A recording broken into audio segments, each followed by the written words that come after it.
Good evening and welcome to our Lundy online talk. I'm Michael Williams and I'm Secretary of the Lundy Field Society. The response from last week when I was joined by Simon Dell was overwhelmingly positive, so thank you to everyone who got in touch. I'd hoped that it would help us enjoy Lundy from our homes, and I'm certain that Simon's talk did just that. We had about 180 people watching live on Zoom and YouTube, and when I last looked at the recording, it had been watched almost 600 times. You join me again in my flat in Cambridge, even though it still looks like I'm on Lundy.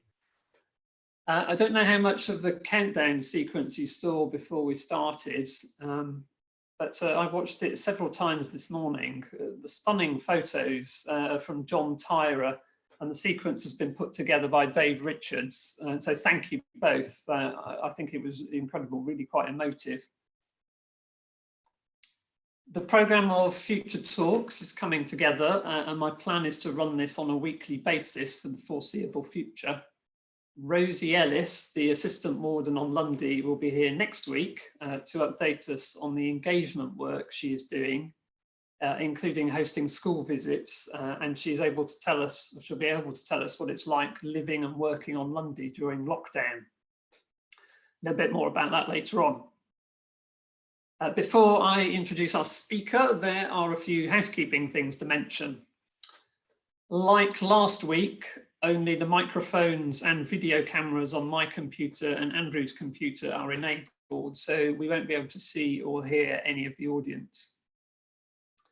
Those of you who are on Zoom are able to ask questions using the Q&A function. You need to click the Q&A icon at the bottom of your screen and then type your question into the box that pops up. And if you're on a mobile phone, then you can find it on the menu bar. If you type questions in as we go along, then Andrew can answer them at the end of his talk. There's also a chat feature for comments and feedback, which I'll be monitoring during the talk. If you're watching on YouTube, unfortunately, we can't interact with you, so there's no facility for asking questions. Once again, Dave Richards is behind the scenes, keeping an eye on the technology and is hosting the Zoom session. So thank you, Dave. We'll make a recording available afterwards.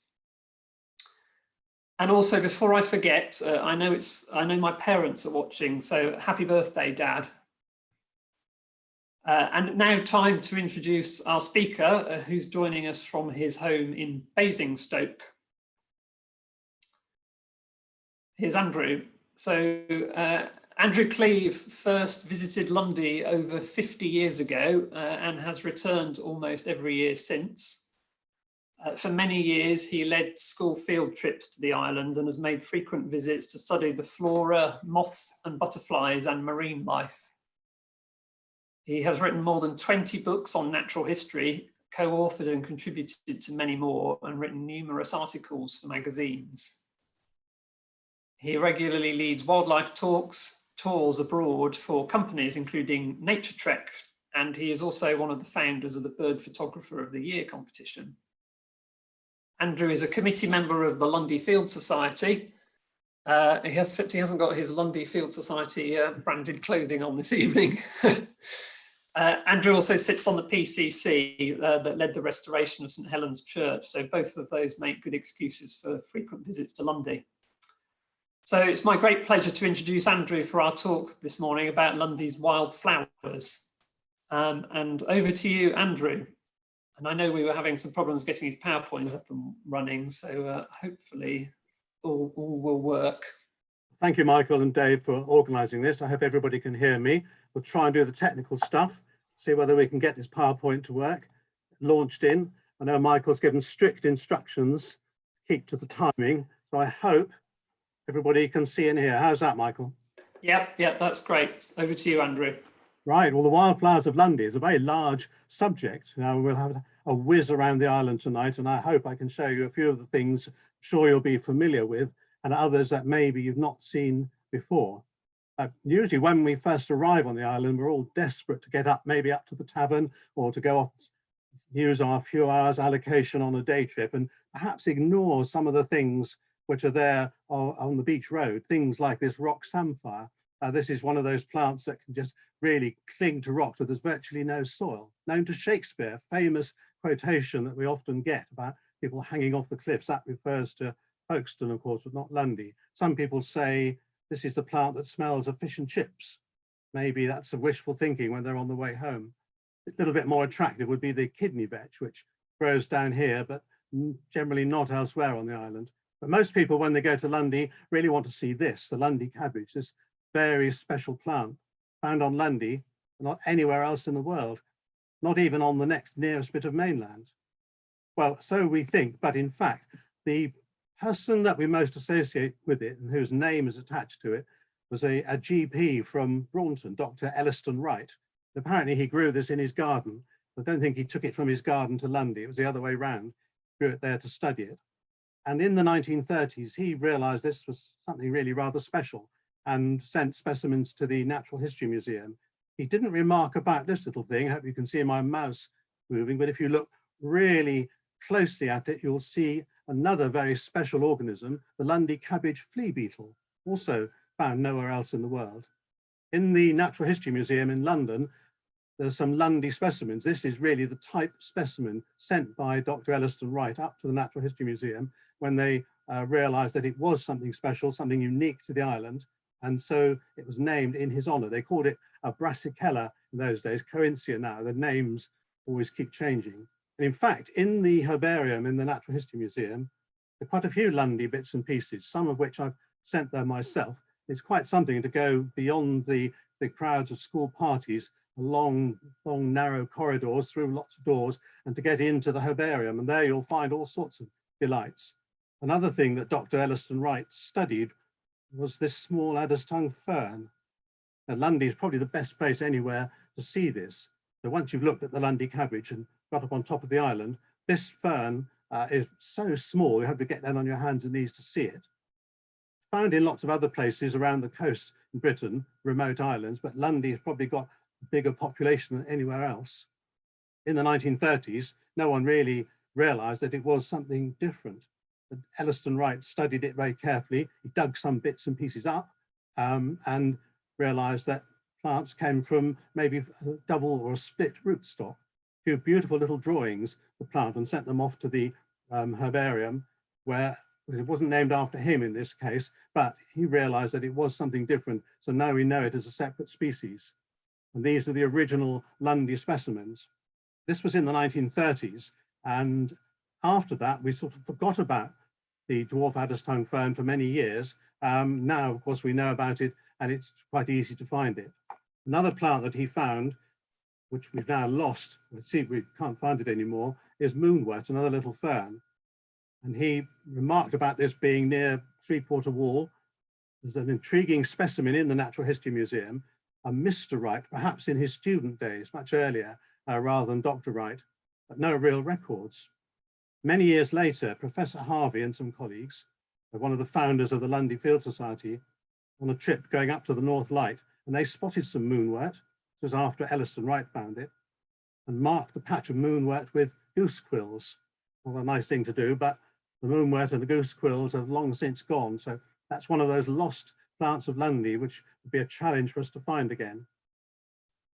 I think probably about 450 species of vascular plants have been found on the island in the past. Some have disappeared, some maybe have recorded in error, but about 270 perhaps species of what you might refer to as wildflowers, smaller number of trees and shrubs. Most of those would have been introduced, quite a few grasses and sedges, and about 20 species of ferns, so quite a lot. Unfortunately, we'd be here all night if we wanted to look at all of them. Been studying the flora on Lundy for years, but there's still surprises. Things appear, some things sadly disappear. And this, for example, this beautiful wood vetch appeared about 10 years ago on the beach road. In fact, Simon was telling us about the Seaview cottages last week, and where the ruins of those are, the foundations, is about where this plant appeared. And the first time we saw it, it was one little patch on the far side of the road. Now, obviously, it really likes it on Lundy. It's spreading like mad. The most beautiful plant. Interestingly, the next nearest place for it is on the mainland at Hartland Point. Maybe the toing and froing, helicopters and whatever coming over from Hartland to Lundy, or somehow or other introduced it. It's well worth a look. You can't miss it as you're going up the beach road. It's there on the left and the right now. Some things appear, and of course they disappear again fairly quickly. One thing about islands, plants that can travel across the sea, floating seeds maybe, and arrive. And this yellow horn poppy grew down near the jetty. 1 or 2 years, it produced flowers and seeds. Someone put a little fence around it, stopped people treading on it, but obviously it didn't like it, and we've not seen it since. I expect lots of you will remember the rhododendrons. At this time of year, into May and June, it was the most spectacular sight. As you arrived, all of the east side would look pink, a blaze of colour. And when you were there walking amongst them, it was really quite something to see. But once the flowers had fallen, it's back to a gloomy forest again. And there were these impenetrable patches of rhododendron, almost tunnels carved through them so you could get along the east side. A non-native plant, really aggressive colonizers, so the decision was made that the rhododendrons had to go. And an enormous amount of hard work needed to do that. Volunteers from the Lundy Field Society and National Trust Working Party groups worked in very difficult conditions. Imagine that, working on these steep slopes. And in fact, people needed to with rope climbing skills to get down on some of the steepest bits to remove all the rhododendrons.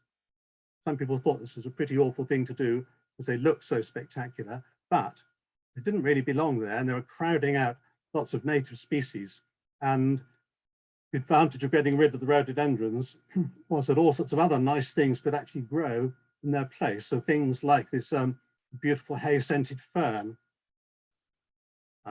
Hopefully it's appeared on the screen. A hay-scented fern is one of those things which is found on the mainland. It's fairly widespread fern, but not that easy to find. But Lundy seems to have a far greater population than anywhere else. It's one of the features of the east side of the island. But it's quite good to see that where the rhododendrons have been cleared, the just waiting for the screen to change, where the rhododendrons have gone, interesting plants have colonized them, and the Lundy cabbage has found its way up the east side of the island into new places where previously would not have been able to grow. These dense patches of rhododendron are absolutely no good for plants like this. A few mosses could grow under the rhododendrons, but really not much else. Well, as you're making your way up the beach road, you probably notice balm-leaved figwort growing. It's not a very exciting plant to see at first, unless you have a really close look at it. Balm-leaved figwort is not a native plant in Britain. Mediterranean species, and it obviously quite likes the conditions on Lundy in the west of England. That distribution map shows that it really confined to South Devon and Cornwall, and a little spot on Lundy. And like quite a few of the Lundy plants, it's host to some insects, in this case, a very rare moth, which found on Lundy, 2 or 3 other places in the west of England, and nowhere else. It's rather boring looking little moth. It's only there because its food plant is there. Remove the food plant and you lose the moth. Well, people have been introducing things to Lundy quite a long time, and the result of the quarrying industry can be seen, rather short-lived quarrying industry. Clearly the guys who worked in the quarry quite like gardening, and they introduced this thing. This is a little narcissus, probably the first hybrid narcissus species, and it's a result of crossing 2 species found in the Mediterranean. Primrose peerless, got a good name for it. It's got a little primrose coloured centre, and there are all sorts of names for this plant because it was probably brought back by sailors from the Mediterranean and found its way to all sorts of places along ports in the Bristol Channel, including Lundy. Those cemetery ladies, one name that was given, it was often planted in graveyards. I think Severn, as in the River Severn, Seven Sisters was another name for it. Not all the new plants that arrive on Lundy are terribly exciting. Some plants may be of interest only to botanists crawling around on their knees. And this one, for example, to appear on the screen, knotted hedge parsley, a plant which has rather strange burr-like seeds. The flowers are a bit like hemlock flowers, little white flowers, creeping thing, no one would really notice it. And presumably somebody was walking in a field somewhere on the mainland, the seeds stuck to their socks and then dropped off again when they got to Lundy. There are some unwelcome introductions. So this is one of the problems, that sometimes plants arrive that we don't really want there. And this one, Alexander's, is a very large and aggressive umbellifer. You can't miss it as you're walking up the beach road, get to maybe the Milcombe Gate, the gas bottle store, and you'll see and smell it as well. It's thought that the Romans introduced this into Britain, a culinary plant. You can eat it. Probably we need to have it on the menu in the tavern to control it. And you can see it's a very coastal plant. Insects love it. Birds go in to feed on the insects, feeding on the nectar, but it's a really aggressive colonizer. And the worry is that it will find its way into those areas that the Lundy Cabbage is colonizing and begin to take over. Fortunately, volunteer groups are also working on that. Having finished with the rhododendrons, they're now tackling this aggressive colonizing plant. Well, such a shame we're not there now to enjoy this spectacle of thrift. As you all know, all up the west side around the north end, there are fantastic displays of the thrift.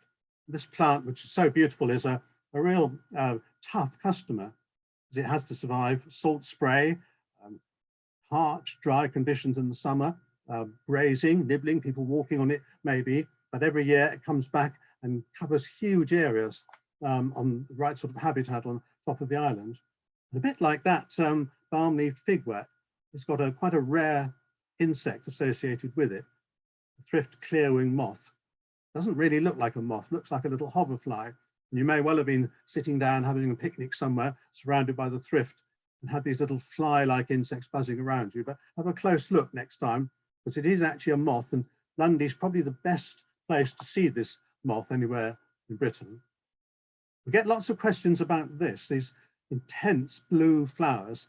This sheep's bit here growing in soil down at the south end will also just apparently grow out of this bare rock. Little crevice in a rock seems to be enough for it, and particularly common around the south end on the exposed cliffs. It can't cope with the dense bracken, but it's a very common thing in dry places. If you move to wet places, another plant that very conspicuous, really enjoys these sort of the squelchy conditions, is lousewort. Interestingly, this is a semi-parasitic plant.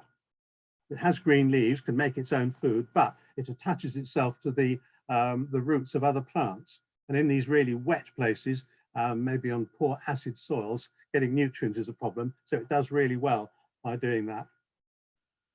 We're down towards the landing bay in Milcombe. It has some really good displays of, I'm waiting for the change. Yes, really good displays of hogweed. It grows really well in sheltered, sunny conditions. It's not the giant hogweed, the one that everybody worries about. It's not the dangerous toxic plant, but it does grow well. It looks quite large. Insects absolutely love it. It's worth having a look. Even when it's dead, in fact, when the flowers and seeds have gone, the hollow stems are home for lots of insects as well. But if you're down, maybe going to the South Light, have a look, because you will find very domed umbels, much whiter than the hogweed, and that will be the sea carrot, relative of the carrots, of course, that we grow in our gardens and allotments. It only seems to like being down there, right down up near the South Light. Well, out on the cliffs, rather different thing, very harsh, difficult conditions where there is very little soil, perhaps no soil at all, just rock crevices. And we have, of course, these magnificent seabird colonies. Again, a shame we're not all there now to actually watch this spectacle. But all these birds coming in and out deposit some guano, some droppings on the cliffs, and that seems to suit this scurvy grouse, which does really well. This is common scurvy grouse. There is another species. Rock faces are very important. They're good places for plants that can hang on, because although there might not be much soil there, they're not going to get stepped on. They're probably not going to get grazed either, and they have good exposure to the light. So things like this lovely sea campion do really well there. And rock faces also attract rock climbers. Not me doing that, of course, but the rock climbers have the advantage. They can get to see certain plants that like this sort of habitat. Rock sea spurry, growing in a natural habitat, natural site here, but also on the stone walls. Now, Lundy does extremely well for stone walls, and they make a superb habitat for plants. So like an extension of the natural rock faces. It's increasing the natural habitats these plants all like. And I suppose the typical plant of the stone walls, especially around the village, is the pennywort. That did really well last year. Some of the best specimens I've seen. And there's some interesting ferns as well that like the stone walls. The rusty back fern is one which is, we've got two big colonies on the island, but it's quite scarce. I suppose the best place would be near the Blue Bung, looking towards the church. The white flowers at the top are in fact the flowers of stonecrop, nothing to do with the fern. Always useful to have a helper.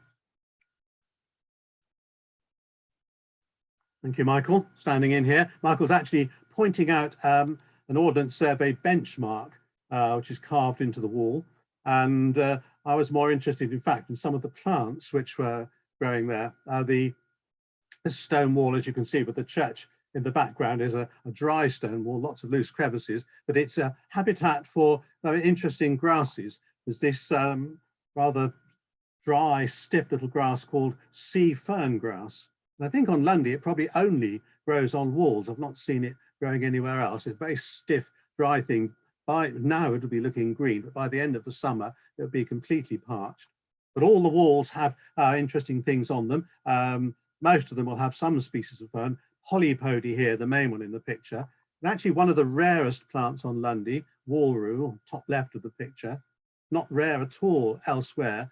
I should think every churchyard in Devon has wall rue growing in it, but on Lundy, because there's no lime or limestone, really scarce. There are probably about 7 or 8 plants, that's all, of this one. So that's a little bit of an oddity. We have some things that are far more common on Lundy than elsewhere, but 1 or 2 rarities like that one. And the haresfoot clover does very well. I expect the sheep are quite keen on this because it does thrive on the tops of walls and doesn't do quite so well elsewhere. These beautiful little fluffy flower heads look much the same when they're actually in seed. Haresfoot clover is a fairly easy one to spot. There's some things you might overlook, like these cliff top grasses. Soft brome is the sort of thing you'd see if you were sitting watching the guillemots looking over a cliff somewhere. You might not notice it, but it is, as it sounds, a very soft, delicate grass, and these wall tops are perfect for it. But they all act like little miniature rock gardens. Well worth a look. The common cat's ear might overlook a sort of dandelion thing, not really a dandelion. These they create these beautiful little gardens, and there are snails and woodlice and millipedes living there. Of course, you will see the house sparrows and starlings feeding there as well. If the wall you're studying is close to the sea, it's worth a look for the sea spleenwort. This is a very tough, leathery fern, can get quite large sometimes, but it seems to only ever grow where it is within sight of the sea, colonizing the walls of the castle now, but the battery is probably the classic site to see it.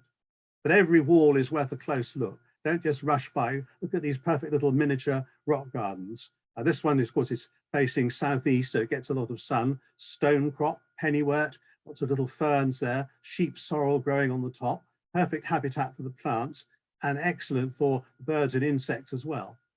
And another species of scurvy grass, probably one of the first plants to flower early in the year, is the Danish, or we sometimes call it early scurvy grass, likes those walls. So don't just pass them by. We should cherish the Lundy stone walls. There are miles and miles of them.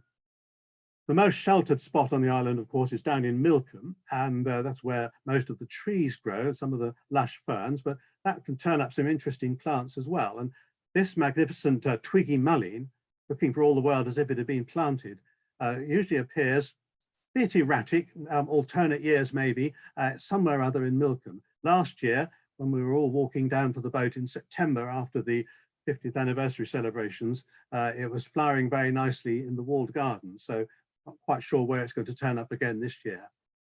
Dry, dusty track on the south end. Some plants actually thrive on harsh conditions like this because they don't have to compete with other more aggressive species. Little things like heath pearlwort. It's worth looking down at your feet sometimes. They're tiny little plants. It doesn't really matter if they're walked on. And the sheep are not really going to bother grazing those. If the path is a bit wet, or if it lies wet in the winter, we're down here at Kistfeen Pond, your challenge is to try and find the smallest terrestrial flowering plant in Britain, chaffweed, maybe a centimetre tall for a good plant. It's the only British plant that has a black line running on the underside of the leaves. That's a seed head there. A little bit more conspicuous, still a very small plant, but there's more of it, is all seed, which is a bit more widespread on the island. So if your feet are a little bit wet, you're probably in the right place to see that. I'm afraid only botanists get really excited about things like sea stalkspill, another fairly common, well, it is a very common plant on Lundy. Sea stalkspill appears on dry places, maybe on tops of walls, very common around the castle, very common along the terraces. One of those things that's not so common on the mainland because agricultural runoff, fertilizer sprays, that sort of thing, ploughing to cliff edges, doesn't really give it much of a habitat. Where the paths are a bit grassy, maybe there's a little bit of strimming sometimes, that creates conditions for another interesting clover, knotted clover. I think it may be a little bit like a red clover that hasn't really got going, but it's worth a close look because it's a very soft, delicate plant. And it seems to like these grassy paths up and down Milcombe, probably elsewhere on the island, but I certainly always know to look for it there. That's quite exciting when you find a new plant for Lundy, and it does happen. Most years we get something or other, or re-find an old one. And I think about 2 years ago, Michael Williams and Rob Andrew were down in the South Light compound and spotted this clover, this white clover, growing completely flat to the ground. And they were clever enough to be able to identify it using a well-known book as Western clover, which is actually new to our list. I'm sure it's been there a long time. For some reason, we've overlooked it. But Western clover, as it sounds, only really in the extreme southwest of Britain, quite common on the Isles of Scilly, but a new plant for Lundy. And last year, Steve O'Donnell was there. And again, he made a good record of this. And we had a good look at it last summer. Couldn't find it elsewhere on the island, but it probably is. So that's a new dot on the map for Lundy. Seaside thistle, or slender thistle as it sounds, almost always grows within sight of the sea. So if you're on your way back down to the boat, going down the battlements, then have a good look out for this very slender, tall thistle. Not all thistles are the same. It's a plant which is extremely popular with pollinating insects. Seaside thistle if we had a sudden arrival of painted lady butterflies, for example, they would go straight for that. Although the flowers are small, as on the betony, they're obviously very rich in nectar. But grazing is quite important. Pretty harsh conditions on Lundy most of the time anyway. Thin soils, granite rocks, exposure to salt spray, really difficult winter conditions. But grazing by rabbits or by domesticated stock does actually produce good conditions, because rabbits are not very keen on bluebells or bracken or many of the plants that we've seen. And so some degree of grazing actually provides a sort of habitat that we produces the best plants for us. Some species actually benefit from farming if there's maybe excessive agricultural runoff or heavy grazing or a lot of animal dung in one place or erosion in a gateway. Things like this might appear. Henbane, very poisonous plant, doesn't appear every year, usually somewhere around the south end, perhaps where the sheep are grazing. An ancient medicinal herb, maybe possibly have been brought to the island originally for that very purpose. Please don't try eating it. Look at it, safe to look at. Some plants defy grazing, or agriculture, like the gorse. We have two species on the island. Western gorse is the one that's in flower in the summer, smaller, very compact one, and the common gorse in flower in the spring. Now, trees and shrubs I mentioned, most of them are introduced, but one of the shrubs which is really common, you probably walk over it without realizing, is the creeping willow. Masses of it, great patches of creeping willow spreading over Middle Park particularly, most noticeable in the spring when the catkins are out. It flowers quite prolifically and then you'd hardly notice it. But where there are trees, there's lovely lush green shelter, and on the east side, little patches of vegetation, and the wall pennywort decides to become tree pennywort there. But removing the rhododendron meant that the grazing animals, the seeker in particular, didn't really have much cover. And so they had to get used to being out in the open. They tend not to browse on too many of the native species, so foxgloves, bracken are quite safe. But they don't seem to be interested in the rhododendron seedlings. And although I mentioned at the beginning, lots of this work to remove rhododendrons to get rid of them, there's a great seed bank there, and so there's still a lot of vigilance required. The volunteers work really hard to go out and look for these seedlings. I'm afraid the deer are not really helping there. Royal fern is the largest fern to grow on the island, and that seems to grow best growing out of rock faces, which is most unusual because on the mainland, where you do find it, it would perhaps be in a really damp woodland. So presumably the deer, the goats can't reach it up there. That's the largest British fern you're likely to find. There are a few plants which on the mainland you might think of as woodland species like goldenrod, tutson. Obviously we don't have woodland on Lundy, just those few copses, but they do quite well. The bracken protects them and they flower quite prolifically. Goldenrod in the autumn and the tutson perhaps in the summer. But down on the east side, we also have an interesting form of broom, common shrub on the mainland. But on Lundy, the broom is a prostrate subspecies which grows flat to the rocks. Like a few other things I've mentioned, it has an insect associated with it, the broom moth, which sometimes turns up in our moth traps. But also it has a parasite, its host, a broom rape, completely parasitic plant, very strange looking thing. You'd have to get right down to Quarry Beach to have a look at that properly. And these tall brown spikes, looking a bit like something dead, because it's not a green, doesn't produce green chlorophyll, but that would be the broom rape, which cannot live unless the broom is there. Back up on top of the island again, around Ponsbury in the summer, we get these wonderful displays of heath spotted orchids, the only orchid species at the moment on the island, hundreds in a good year, and bog asphodel, and a lot of other nice things as well. Of course, cotton grass, sundew, bog pimpernel, really good habitat. Lundy's own infinity pool here, Ponsbury on a nice summer afternoon, and in that sort of very wet, boggy area, a couple of interesting plants to look out for there. Two species of skullcap that grow common, the ordinary skullcap, the blue one. Probably the easiest place to find it would be perhaps at the top of Gannett's Combe or around Quarterwall Pond, but lesser skullcap, Really, you have to get down on your hands and knees to see that. They're both there, usually not growing side by side, but still growing in great abundance. And this beautiful bog pimpernel and the round-leaved water crowfoot grow in slightly wetter places. Great show of those. The lighthouse field actually is one good place to see them, but when you're up near Ponsbury, up near Jenny's Cove, do look out for those. If you're having to pick your way across a running stream, running water, then the chances are you will see the little water crowfoot. By the end of the summer, of course, the maritime heath comes into its own, and then the colours change and the glories of all the heather. 3 species of heather. We've got common ling here and bell heather, and then in slightly wetter places, cross-leaved heath. So up near Tibbets, we've got this beautiful maritime heath looking very colourful, and then that's a slightly drier patch there, and then a little bit a slightly wetter area down near Ponsbury, this fantastic sorry, just waiting for the pictures to come in, the beautiful cross-leaved heath. And botanists still look at butterflies, moths, caterpillars. These are hosts to some very interesting, usually quite conspicuous caterpillars that people often remark about. We usually get notes in the logbook about these things, the emperor moth, top left, and the fox moth, bottom right.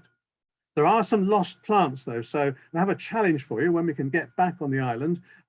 Really like it if we could find some of those plants which were recorded in the past. And one of them is ivy-leaved bellflower. Now this is the sort of place where it would grow, very delicate little trailing bellflower that has tiny blue flowers. If your feet are a bit wet, you're probably in the right place to look for ivy-leaved bellflower. Very common on Exmoor, and it would flower in the summer holidays in end of July, beginning of August. If your feet are dry, you might be in the right place to find this insignificant little plant. This was recorded up until about the 1990s, shepherd's cress.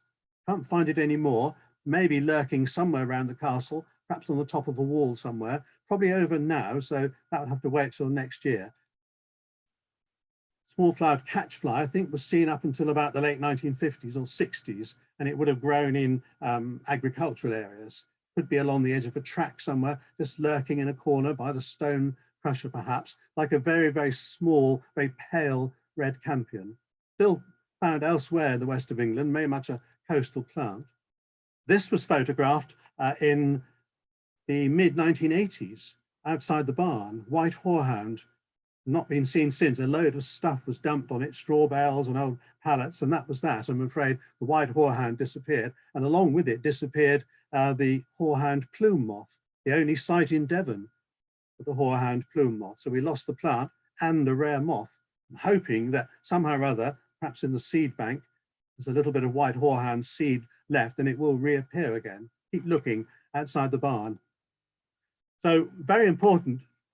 Keep the logbooks up to date. Really appreciate it if, when you're there, you do give the Field Society your records. You all know about the logbook in the tavern. They're quite easy. There's some of my scribble down there recording sail cress, I think, growing outside the tavern. So any records are needed. Now, you don't really need all the gear. If you happen to have a GPS, then that's fine. You could record the exact details, or if you have something on your phone that would help you to give a little bit of accurate information, that would be great. But otherwise, give as much information as you can about the location of the plant.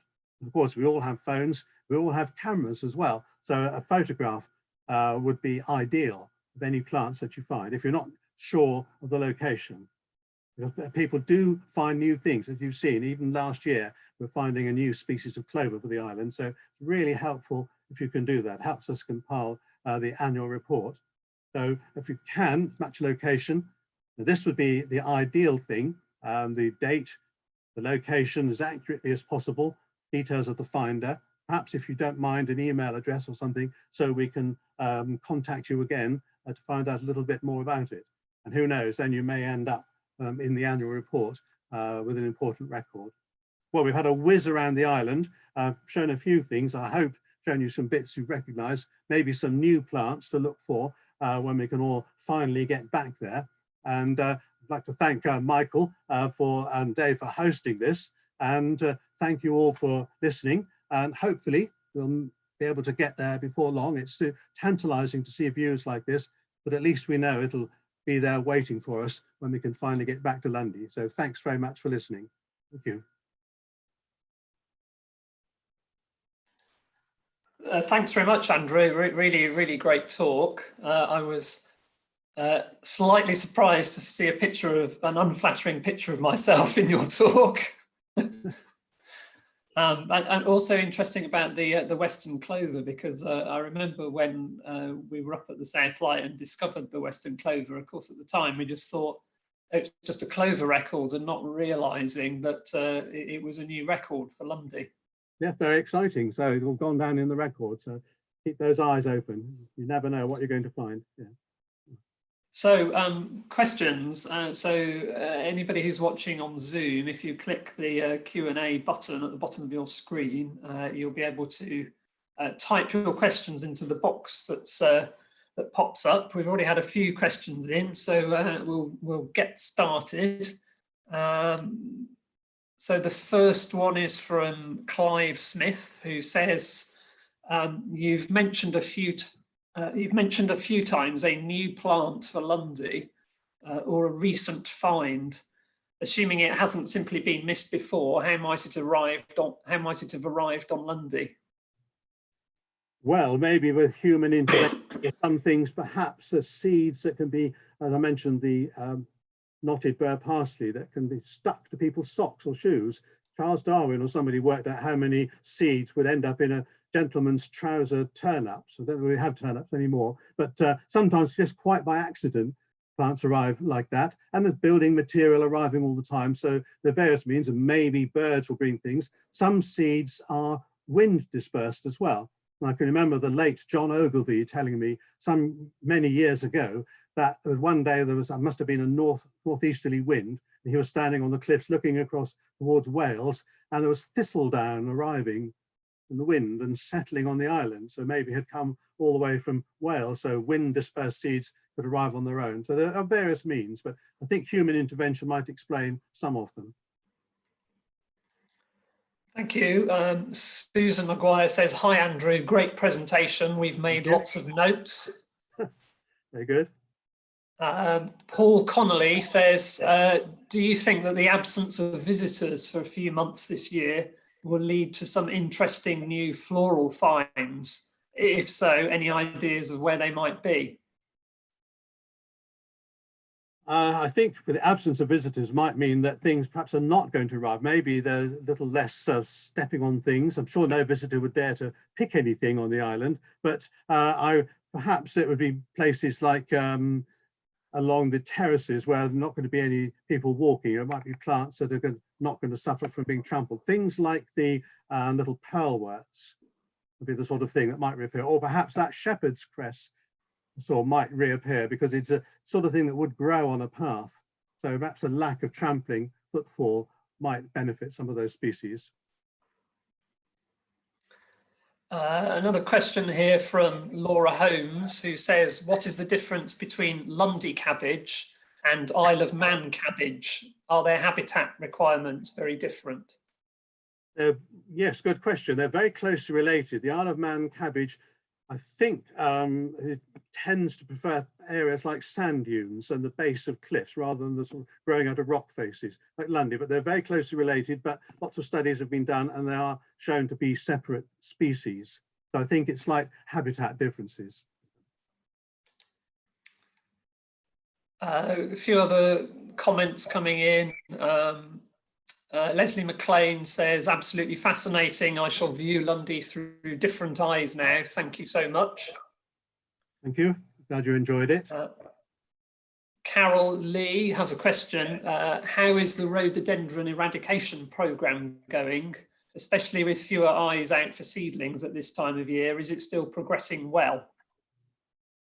Well, that's a good question, because we need those eyes out there spotting the seedlings. You sometimes, when you're walking around, might find a bamboo pole with a little red pennant on it stuck at some odd spot in the island, and the observers who go out and look for the rhododendron seedlings, and then some of them are rooted so well they need to be dug up rather than pulled up. So definitely people back there. All the big flowering rhododendrons were cut down, some with great effort when they were down over the cliffs. So what we're seeing now is seedlings that are growing and maybe in odd forgotten places. And what we have to do is to not let any of them actually flower and set seed. So vigilance is needed. It's a job that the volunteers do, and I was very grateful that the volunteers go there every year to do that. Carol also asked a sort of follow-up question: how far have the Alexanders spread? Well, there's certainly around the gas shelter. I said I've not seen them below about the first bend on the road as you're coming up towards Milcombe, but they've hopped across Smelly Gully and around Milcombe Pond. And that's a bit of a danger sign. They're not usually in places where volunteers couldn't go to actually deal with them. And Alexander's is a fairly tough plant, a biennial. You hack it back 1 year, it might try and come back again. Trick is to not let it set seed. But there's nothing much eats it. This is the problem. And it's very tough, deep-rooted plant. It's quite hard work. But at the moment, it's contained in that area, just around the gates of Milcombe. We don't want it spreading any further. We certainly don't want it up in the newly cleared rhododendron areas. And staying with invasive plants, Charlie Baraball says, has Japanese knotweed ever arrived on Lundy? Not as far as I'm aware, no. That would be pretty bad news. The Victorians introduced Japanese knotweed as a garden plant. And luckily, Lundy didn't have the same sort of thing as happened maybe on the Isles of Scilly, where there are all sorts of exotic plants introduced. Some very beautiful ones to make those wonderful gardens. That didn't really happen on Lundy. So apart from odd things like hydrangeas and fuchsias, belladonna lilies, we didn't have much of that. So that wasn't brought in as a garden plant. The chances are it's not going to get there. We'd certainly have to deal with it very quickly if it did.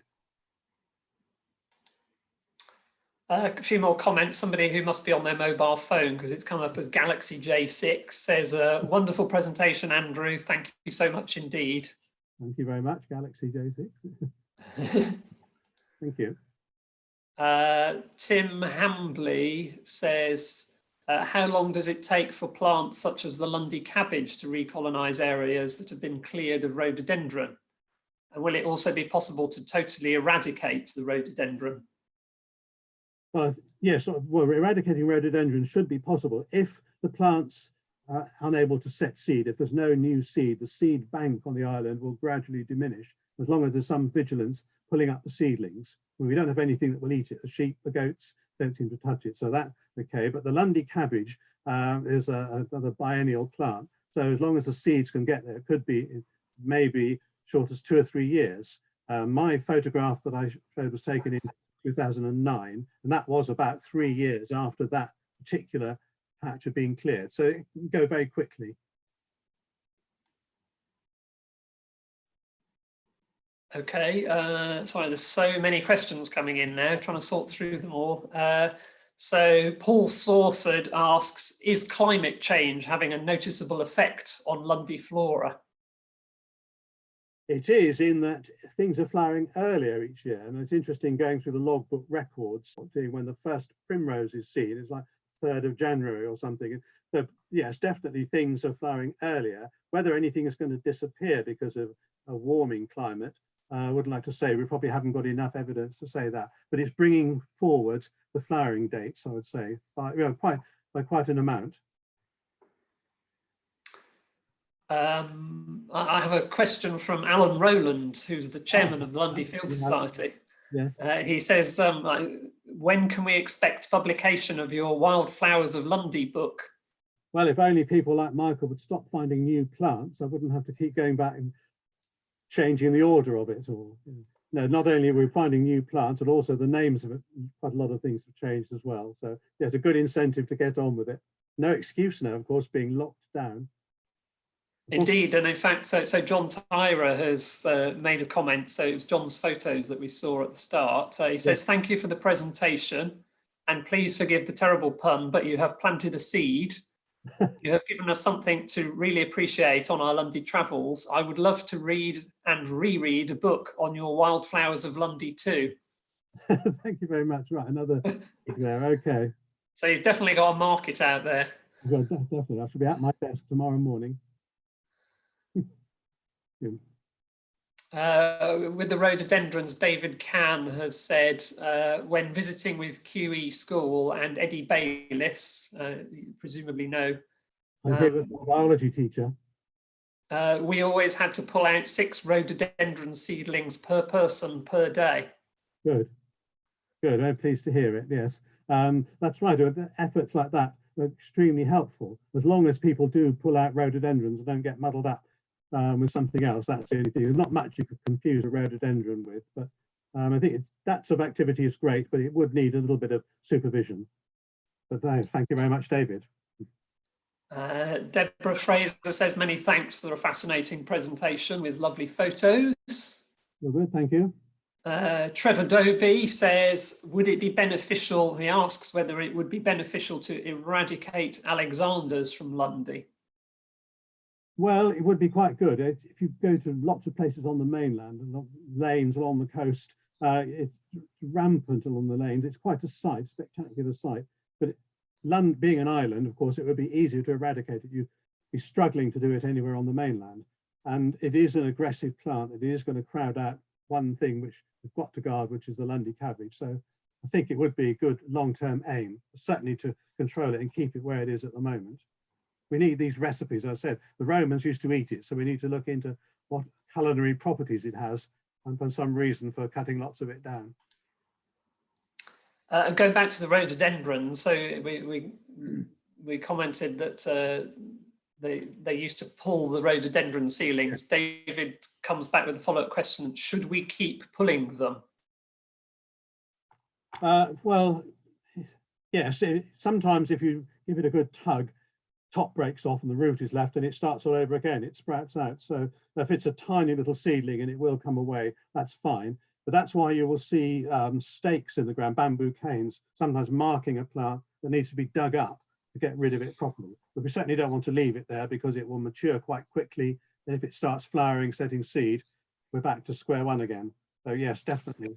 So we should perhaps also pose that question to Rosie when she's here next week, yeah, for the current advice, because I know in the past we've been told to report where we're seeing rhododendron seedlings so that they can keep, because if we go around and pull it out, there's no record of where it was sited, whereas actually if we see a rhododendron seedling and report it to the ranger or the warden, then there's at least a record of where the rhododendron seedlings are appearing. So we must make a note and ask Rosie next week what the current advice is. Yes, I think so. If you can pull it up, a tiny little thing, do, but the larger ones really ought to be dug up properly. So that's, yes, a very good point. Yes. Yeah. Lorraine Wood says, thank you for a wonderful talk. I've made notes and can't wait to return and find more of these fabulous plants. And she asks, what is the difference between marsh St. John's wort and tutson? She's frequently found what she thought was the former, so that the marsh St. John's wort near the 3/4 wall, or was it really tutson? Well, marsh St. John's wort grows, as it sounds, in the marshy, wet areas. You definitely have your feet wet to find that. The low growing small plant, maybe 10, 15 centimeters tall. But tutson is almost woody at the base, and that would grow down over the east side somewhere. Perhaps if you're going down to Quarry Beach, that's where you'd find tutson. So it's a much bigger, much more robust plant. They're closely related. But if you go to a place where you could see bog asphodel or those heath spotted orchids, that's where marsh St. John's wort likes to grow. We've got two very similar questions about bracken. So a question from Jenny Davis and from Anne Harlow. They both ask that bracken growth seems to become an increasing problem, and is it being managed? Yes, there's some rolling and bashing of bracken. I would strongly discourage using any sort of chemicals to get rid of it.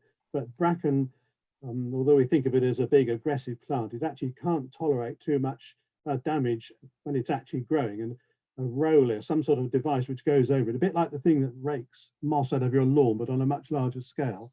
If that's done repeatedly over 2 to 3 years, that really weakens it and it dies right back. And so it's actually beneficial in some ways to some things. The bluebells, for example, grow well with bracken that grows over them later on in the summer. But bracken bashing is probably the best thing to do to control it. But there are things that eat it, actually. The brown silver lines moth, for example, lays its eggs on bracken. And I think the broom moth also, as well as broom, we'll use bracken. Thank you. Sue James, hello Sue. She says, hello Andrew. Hello, Sue. An excellent presentation, just as we expected, made us miss Lundy all the more. Well, yes. We get the withdrawal symptoms preparing the talk, that's the thing. Joanne Wilby says, she asks that, I remember during your talk in Discover Lundy that you mentioned a grass that ought to be on Lundy because the habitat is ideal. She seemed to remember that it was a grass that had a twisted stem. Do you recall what it was? Grass with a twisted stem? No, dear, no, I don't actually. I have to think about that. I'll have to send Joanne an email or something. A grass with a twisted stem that ought to be on Lundy. Oppose her. Laura Holmes again says, can you produce a basic guide to common Lundy flora, those which might be notable, please, for those of us who are interested but aren't botanists? Okay, duly noted. Yes, the conspicuous. Yes. Add it to your list of potential publications. Yes. Michaela Cousins asks, are all the plants naturally evolving, or is there active management and replacement of some species to maintain a good balance, e.g. replacement of tress, etc.? I'm not sure whether that should be trees. Oh, well, there aren't many native trees on Lundy. The ones that are there largely introduce things like sycamore and turkey oak, actually, does quite well. So tree cover is good, it's beneficial shelter for birds, more delicate plants grow under it. So if you're going to plant trees, you'd have to do it very carefully. There's a great likelihood that at one time it would have been much more wooded than it is now, native shrubs. So yeah, trees are beneficial, but we don't want to introduce non-native species. Things that perhaps would have been there in the past could be beneficial. But they do, if you're walking up from Milcombe up towards Government House, you'll see the enclosures there, and the trees that have been planted there for years are really having difficulty to get away, even though the deer, the goats, the sheep can't get in at them. The trees are fully protected. They're growing very, very slowly, struggling with the wind and the weather. So that leads nicely into a question from Paul Holt, who says, great talk, thanks. Any sign of ash dieback? And what are your thoughts on tree planting? Well, yes, all for tree planting, the right sort of trees in the right place. I haven't looked to see if there are any ash trees that are really suffering on Lundy, but being remote like that, it's possible that they're okay there. It's like the elms on the Isles of Scilly. Dutch elm disease hasn't arrived there because they're an isolated and remote population. So I think anything on Lundy wouldn't be susceptible to things that are affecting trees on the mainland. If there was going to be planting, I would only go for more native species. A few more comments and then we'll have to wrap up shortly. So last couple of questions here. Maggie Hitchin says, I've really enjoyed this presentation, photos and Q&A. So thanks very much, Maggie. Thank you. Several people have been asking about the new naturalist books that you have behind you and want to know whether you've got the whole series. Well, nearly, and the ones that you can't see are running out of space. I dare not buy any more. It's the trouble now. Not quite a whole series, but getting on, yes. Or certainly 1 to 130 or something like that, yes. So, okay, so our last two questions then. So David Can, again, he asks, have you noticed any plants in gardens on Lundy that are at risk of escaping? Yes, that's interesting. I've noticed plants in garden like sea beet that have found their way into the garden. Whether someone's growing them to eat them, I don't know. And there are things like nasturtiums and sweet peas, so on, which I don't think would cause any problems on Lundy. The thing about Lundy, we have poor acid soils and fairly harsh conditions. So anything that does escape from a garden would have to be a very tough plant indeed. I do keep an eye, actually. It's quite interesting to look over garden walls, but I think they'd be struggling, most of the habitats on Lundy. And our final question for this evening is from Bob Mustoe. He says, is there much frost on Lundy and less now with global warming, and how does that affect the plants?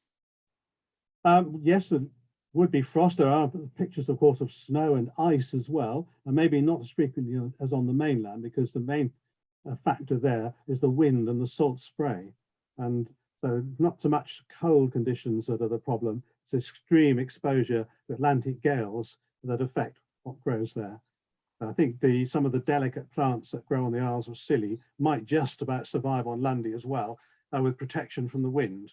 But that would be the main factor. But it does, yes, it certainly does get frost, but nothing like the equivalent bit of the mainland.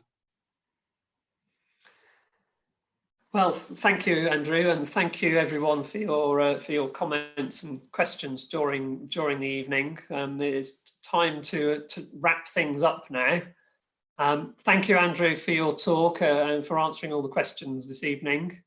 Thank you very much, Michael, for hosting it, David for organising the technical side of it. Yes, and I must add my thanks. To Dave, who's hosted the Zoom session. Without Dave, none of this would actually happen, and we wouldn't be able to come together to learn more about Lundy. Just a few more bits and pieces before we sign off. A reminder that the next talk is next Tuesday evening at 7:30 p.m. Rosie Ellis will be here to talk about her role as the Assistant Warden and Education Officer and tell us about life on Lundy during the lockdown. So I'm sure you'll agree it'll be really interesting to hear about what is happening on Lundy firsthand at the moment. Rosie and I have been talking about this, and we're expecting there to be quite a lot of questions. So we're going to ask you to submit your questions in advance, if possible, to try and enable us to get through as many of them as we can.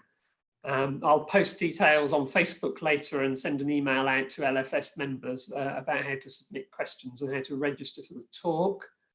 So that's on Tuesday, the 12th of May at 7:30 p.m. Just a quick plug for Grant Sherman's virtual day trip to Lundy. So many of you will know Grant, who was the barman on Lundy for 12 years. He and Shelley left Lundy in December. This Sunday would normally, under normal circumstances, would have been the Devon Birds day trip to Lundy. Instead of that, Grant is going to do a virtual day trip to Lundy using social media. He's made a post, he's put something on Facebook about that. So if you want to find out more about Grant's virtual day trip to Lundy, then please look on Facebook. So to wrap up then, like last week when the webinar ends, those of you watching on Zoom will receive an email containing a link with a very short feedback survey. Please do complete that so that I can improve these talks for next time. So I think that's just about it. So Andrew, would you like to say your goodbyes? Thank you everybody for watching, and I hope we can get to the island as soon as possible and add to the list of Lundy plants. Thank you. Thank you, Andrew, and thank you everyone for attending. I hope you've enjoyed the evening and found it informative. And I hope you can join me again next week. Until then, bye-bye. Goodbye.